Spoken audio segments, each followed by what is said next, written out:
produced for Snowflake Potato Division. This crisis management module is designed to train and educate the management and employees of Snowflake. The Merriam-Webster Dictionary defines the word crisis as an unstable or crucial time or state of affairs in which a decisive change is impending, especially one with the distinct possibility of a highly undesirable outcome. A crisis can happen at any moment and without any warning. Threats exist all around. Some are natural while others are man-made.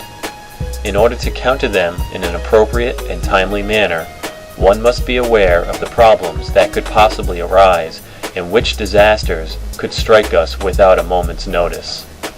Natural disasters like earthquakes, floods, tornadoes, thunderstorms, winter storms, heat waves, landslides, volcanoes, and wildfires can and will happen. These naturally occurring events can be deadly and devastating. Nature's fury can prove to be very disruptive to every aspect of a business located in an exposed area. For example, the destructive forces of Hurricane Katrina when it made landfall on Louisiana on August 29th of 2005 became one of the deadliest hurricanes in history. No one was able to anticipate the destruction it brought to New Orleans and the surrounding area. Another example of the unpredictability of nature is the tsunami of 2004 that hit Sri Lanka and India the day after Christmas. It was a complete surprise to the people who lived it and the world that watched it unfold. Even though man-made threats don't have the factor of Mother Nature, they are dangerous and often even more unpredictable than natural disasters, since one is dealing with the minds, thoughts, and actions of others. Some are accidental. Others are purposeful. Accidental ones like building fires, hazardous material accidents, ship and train accidents, oil spills, and engineering flaws are most likely to be predicted, prepared for, and often prevented. Purposeful ones, however, are less likely to be anticipated, since we are not dealing with the usual minds. Examples for purposeful man-made disasters are terrorism, riots, and product tampering.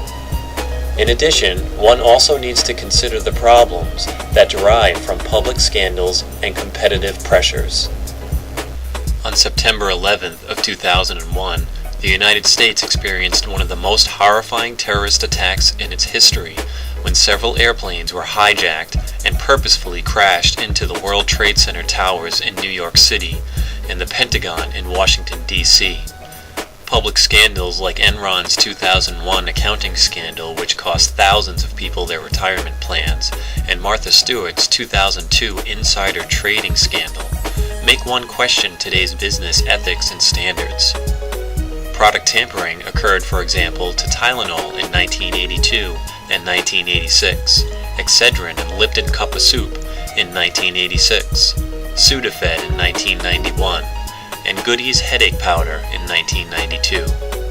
It is our job to foresee, predict, and possibly prevent all of these kinds of threats and disasters, and for the times that this isn't possible, to have an appropriate disaster recovery plan.